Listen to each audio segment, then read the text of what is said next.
नमस्कार, राजस्थान 10 बजे में आप सभी का स्वागत है। आपके साथ मैं हूं मेघा कौशिक और शुरुआत करते हैं संभागवार बड़ी खबरों का सिलसिला। और सबसे पहले रुक करते हैं जयपुर संभाग का, जहां की बड़ी खबर बता रही हैं सहयोगी के वशिष्ठ। कांग्रेस ने किसान अधिकार दिवस के रूप में कृषि कानूनों के खिलाफ देशव्यापी प्रदर्शन किया। इसके तहत जयपुर से लेकर दिल्ली तक प्रदर्शन किया गया। दिल्ली में राहुल प्रियंका ने केंद्र सरकार के खिलाफ हल्ला बोला, तो वहीं जयपुर में सिविल लाइंस फाटक पर धरना प्रदर्शन किया गया। इस दौरान पीसीसी चीफ गोविंद सिंह डोटासरा, सचिन पायलट समेत कई दिग्गज नेता मौजूद रहे। सभी कांग्रेस नेताओं ने केंद्र सरकार पर जमकर निशाना साधा। वहीं तीनों कृषि कानूनों को वापस लेने की मांग की। कांग्रेस नेताओं ने महंगाई को लेकर भी केंद्र सरकार पर जमकर तंज कसे। इधर कांग्रेस के प्रदर्शन को प्रदेश भाजपा के नेताओं ने पाखंड करार दिया है। बीजेपी प्रदेश अध्यक्ष सतीश पूनिया, नेता प्रतिपक्ष गुलाब चंद कटारिया और उपनेता प्रतिपक्ष राजेंद्र राठौड़ ने कहा कि कांग्रेस ने लंबे समय तक राज किया। बीजेपी नेताओं ने कहा कि कांग्रेस ने किसानों के लिए कुछ नहीं किया, इसलिए उन्हें किसानों की बात करने का कोई नैतिक अधिकार नहीं है। और अब बीकानेर संभाग का रुख करते हैं और यहाँ की बड़ी खबर हमें बता रही हैं सहयोगी संजय पारिक। बीकानेर में भी कल लगाई जाएगी कोरोना की वैक्सीन। कोरोना वैक्सीनेशन को लेकर जिला कलेक्टर नमित मेहता ने अधिकारियों को आवश्यक दिशा निर्देश दिए। जिला कलेक्टर नमित मेहता ने आज चिकित्सा और प्रशासनिक अधिकारियों के साथ बैठक कर कोरोना वैक्सीनेशन को लेकर आवश्यक दिशा निर्देश देते हुए कहा कि 5 स्थानों पर कोरोना की वैक्सीन लगाई जाएगी। यहां पर सभी प्रकार की व्यवस्थाएं सुनिश्चित कर ली जाए। उन्होंने कहा कि जहां पर कोरोना वैक्सीनेशन होगा वहां पर विद्युत आपूर्ति के पुख्ता प्रबंध किए जाए। इसके साथ ही विद्युत को लेकर वैकल्पिक इंतजामात भी किए जाए। इसके साथ ही कोरोना वैक्सीनेशन को लेकर 5 आरएस अधिकारी भी लगाए गए हैं जो कोरोना वैक्सीन को लेकर नियमित मॉनिटरिंग करेंगे। तो कुल मिलाकर कहा जा सकता है कि कोरोना वैक्सीनेशन को लेकर जिला कलेक्टर नमित मेहता पूरी तरह से गंभीर है और आज बैठक के दौरान उन्होंने प्रशासनिक और चिकित्सा अधिकारियों को आवश्यक दिशा निर्देश देते हुए कहा है कि वैक्सीनेशन का कार्य पूर्णतया व्यवस्थित ढंग से हो। और अब रुक करते हैं उदयपुर संभाग का और यहाँ की बड़ी खबर हमें बता रही हैं सहयोगी पुनीत चतुर्वेदी। तू डाल डाल तो मैं पात डूंगर में भ्रष्टाचारियों के हौसले बुलंद है, लेकिन एंटी करप्शन की टीम ने इनके हौसले पस्त करने के लिए कमर कस दी है। राजसमंद एसीबी की टीम ने आज एक भ्रष्ट एएसआई को डूंगरपुर शहर से 5,000 रुपए की रिश्वत लेते गिरफ्तार किया है। आज का दिन एंटी करप्शन ब्यूरो की कार्रवाई के नाम रहा। कोतवाली थाने के एएसआई प्रताप सिंह को राजसमंद एसीबी की टीम ने 5,000 की रिश्वत लेते रंगे हाथ गिरफ्तार किया है। थाने में दर्ज एक एफआईआर के मामले में एफआईआर लगाने की एवज में एएसआई ने रिश्वत मांगी थी। राजसमंद एसीबी के एएसपी राजेश चौधरी ने बताया कि डूंगरपुर शहर निवासी क्षितिज जैन ने ब्यूरो में कोतवाली थाने के एएसआई प्रताप सिंह के खिलाफ छेड़खानी के एक मामले में एफआईआर लगाने की एवज में 22,000 रुपए की रिश्वत मामले की शिकायत की थी। परिवार की शिकायत मिलने के बाद मामले की पुष्टि की गई। पुष्टि के बाद आज राजसमंद के एसीबी एएसपी राजेश चौधरी ने अपनी टीम के साथ ट्रैप की कार्रवाई को अंजाम दिया। शहर की गेपसागर की पाल पर एक जूस की दुकान पर 5,000 रुपए की रिश्वत लेते आरोपी एएसआई तेज प्रताप सिंह को रंगे हाथ गिरफ्तार किया गया है। इसके बाद एसीबी की टीम आरोपी को लेकर एसीबी ऑफिस पहुंची, जहां कार्रवाई देर शाम तक चलती रही। वहीं एसीबी आरोपी के अन्य ठिकानों पर तलाशी चल रही है। गिरफ्तार किए गए एएसआई प्रताप सिंह के गांव ओबरी में और उसके अन्य ठिकानों पर एसीबी की टीमें तलाशी अभियान चला रही है। देखना होगा कि भ्रष्ट अधिकारी के घर से और उसके ठिकानों से कितनी अकूत काली संपत्ति बरामद होती है। और जोधपुर संभाग से बड़ी खबर बता रहे हैं सहयोगी सूर्यवीर सिंह तंवर। स्वर्ण नगरी जैसलमेर की धरा पर आज जैसलमेर रियासत के 44वें महारावल चैतन्य राज सिंह के राज तिलक पर एक बार फिर से राजशाही का दौर जीवित हो उठा। ऐतिहासिक सोनार किले में भारी संख्या में मौजूद लोगों ने जयकारों के बीच नए महारावल चैतन्य राज सिंह को सिंहासन पर बैठाया। जैसलमेर जिले में आज लोकतंत्र के दौर में भी राजतंत्र यहाँ की जनता के दिलों में राज करता है। इसका दृश्य रियासत के नए महारावल चैतन्य राज सिंह भाटी के राज तिलक समारोह में देखने को मिला। आज सबसे पहले एक खुली जीप में चैतन्य राज सिंह भाटी अपने निवास स्थान जवार निवास से सोनार किले पहुंचे। भगवा वस्त्र धारण किए चैतन्य राज सिंह पर पूरे रास्ते लोगों ने फूलों की बारिश कर जयकारे लगाते हुए उनका भव्य रूप से स्वागत किया। सोनार किले पहुंच उन्होंने सबसे पहले कुलदेवी स्वांग्या मां के दर्शन किए और विशेष पूजा अर्चना करने के बाद उन्होंने शाही परिधान धारण किया। इसके बाद पंडितों के मंत्रोच्चार के बीच उन्होंने महारावल की राजगद्दी पर बैठाया गया। उनके राजगद्दी पर बैठते ही पूरा सोनार किला जयकारों से गूंज उठा।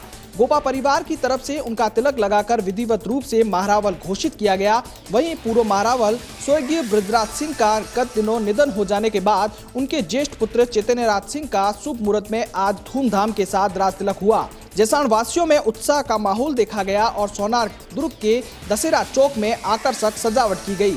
वहीं लोक कलाकारों ने आमजन को मोहित कर दिया। वहीं राज तिलक होने के बाद चैतन्य राज सिंह सोनार दुर्ग स्थित आराध्य देव लक्ष्मीनाथ जी मंदिर पहुंचे, जहां पर विशेष पूजा अर्चना की गई और इस दौरान बड़ी संख्या में आमजन दशहरा चौक पर मौजूद रहे। इसके पश्चात वह स्वांग्या देवी, त्रिकति सिद्ध रतननाथ के धुड़ा और नगर आराध्य लक्ष्मीनाथ मंदिरों के दर्शन कर उनका आशीर्वाद प्राप्त किया।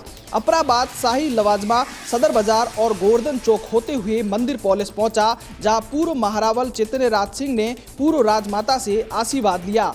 जवाहर निवास में नजराना का कार्यक्रम भी आयोजित हुआ और पूर्व राज परिवार के इस अत्यंत अहम कार्यक्रम में भाग लेने के लिए जिले के अलावा बाहरी राज्यों ने अनेक गणमान्य व्यक्ति जैसलमेर पहुंचे।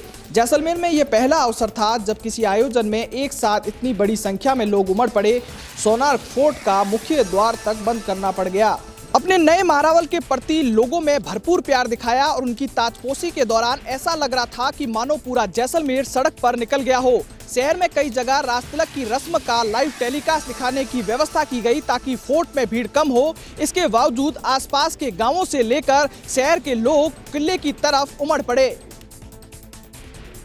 और कोटा संभाग की बड़ी खबर बता रहे हैं सहयोगी भंवर एस चारण।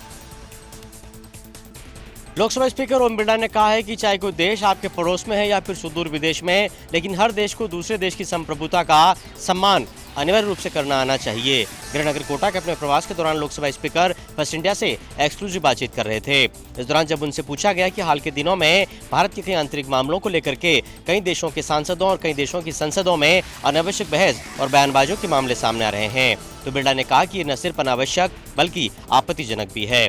उन्होंने कहा कि मैंने इंटरनेशनल पार्लियामेंट्री ऑर्गेनाइजेशन के मंच के साथ ही साथ यूरोपियन यूनियन सांसद के स्पीकर के सामने भी इस तरह के मामले उठाए थे और तब भी सभी देशों के स्पीकर इस बात पर सैद्धांतिक रूप से सहमत थे कि किसी भी देश को दूसरे देश की संप्रभुता का अनिवार्य रूप से सम्मान करना चाहिए और किसी भी देश को अपनी संसद में किसी देश के आंतरिक मामलों में हस्तक्षेप जैसी किसी बहस को करने की इजाजत देनी ही नहीं चाहिए। इससे पहले गृहनगर के अपने प्रवास के दौरान बिरला ने लोकसभा स्पीकर कैंप कार्यालय में कोटा बूंदी संसदीय क्षेत्र के दर्जनों परिवादियों से मुलाकात की और इस दौरान अपने अधिकारों को छीनने की बात कहते हुए उनकी बहाली की मांग को लेकर आंदोलन कर रहे सरपंचों का प्रतिनिधिमंडल भी लोकसभा स्पीकर से मिला। बाद में बिरला ने इंडियन ऑयल कॉर्पोरेशन के मिस्ड कॉल से नवीन गैस और गैस बुकिंग की सुविधा का भी शुभारंभ किया। इस दौरान उन्होंने कॉर्पोरेशन के प्रतिनिधियों से इस बात की संभावना तलाशने के लिए कहा कि कोटा में क्या कोई बॉटलिंग प्लांट स्थापित हो सकता है। और अब अजमेर संभाग का रुख करते हैं और यहाँ की बड़ी खबर हमें बता रहे हैं सहयोगी कौशल जैन। अजमेर संभाग में शुरू हुई निकाय चुनावों की धूम। कांग्रेस और भाजपा ने अपने अधिकृत प्रत्याशियों के जारी किए पैनल, तो वहीं दूसरी ओर निर्दलीय के रूप में बागी उम्मीदवारों ने भी दिखाई अपनी दावेदारी। प्रदेश में होने वाले नगर निकाय चुनाव के तहत अजमेर संभाग में भी नगर परिषद और नगर निगम के पार्षद पदों के उम्मीदवारों ने आज नामांकन के आखिरी दिन पूरी ताकत के साथ अपनी दावेदारी प्रस्तुत की, तो वहीं भाजपा और कांग्रेस ने भी अपने अपने उम्मीदवारों को पार्टी के सिंबल देकर नवाजा। कमोबेश अजमेर, नागौर तो भीलवाड़ा और टोंक में आज 3 बजे नामांकन का अंतिम समय रखा गया। नाम वापसी की तारीख 19 जनवरी तय की गई है। नामांकन के पश्चात अब दोनों ही दलों को बागियों और नाराज कार्यकर्ताओं के रोष का भी सामना करना पड़ेगा। हालांकि अभी नतीजा आने में लंबा समय है, लेकिन दोनों ही दलों के लिए चुनौतियां बरकरार हैं। नामांकन के आखिरी दिन आज जहां सत्तारूढ़ कांग्रेस अपने प्रत्याशियों के नाम सार्वजनिक करने में पीछे रही, तो वहीं भाजपा ने सबसे पहले ये सूची जारी कर बता दिया कि कौन कौन उनका उम्मीदवार है। लेकिन वहीं जो भाजपा कांग्रेस के बागी हैं, उन्होंने भी इस रणभूमि में अपनी रणभेरी बजाई है। और अब बात करते हैं भरतपुर संभाग की और यहाँ की बड़ी खबर हमें बता रही हैं सहयोगी रवि कटारा। भरतपुर के रूपबास के चक सांवरी गांव में जहरीली शराब पीने से हुई 7 लोगों की मौत के बाद अब प्रशासन और सरकार के मंत्री हुए सख्त। मंत्री सुभाष गर्ग ने सर्किट हाउस में ली अधिकारियों के साथ बैठक। तकनीकी शिक्षा राज्य मंत्री सुभाष गर्ग ने सर्किट हाउस में आयोजित बैठक में पुलिस और प्रशासन के अधिकारियों को निर्देश देते हुए कहा कि अवैध शराब कारोबारियों के खिलाफ सघन जांच अभियान चलाएं और दोषियों के खिलाफ कड़ी से कड़ी कार्रवाई करें। इसमें कोई भी कोताही न बरती जाए। मंत्री गर्ग ने कहा कि ऐसी सूचना मिल रही है कि सीमावर्ती क्षेत्रों से अवैध शराब कारोबारी जिले में अवैध शराब लाकर विक्रय कर रहे हैं। ऐसे कारोबारियों को चिन्हित कर उनके खिलाफ कार्रवाई करें। बैठक में मंत्री सुभाष गर्ग के अलावा मंत्री भजन लाल जाटव और जिले के तमाम अधिकारी मौजूद रहे।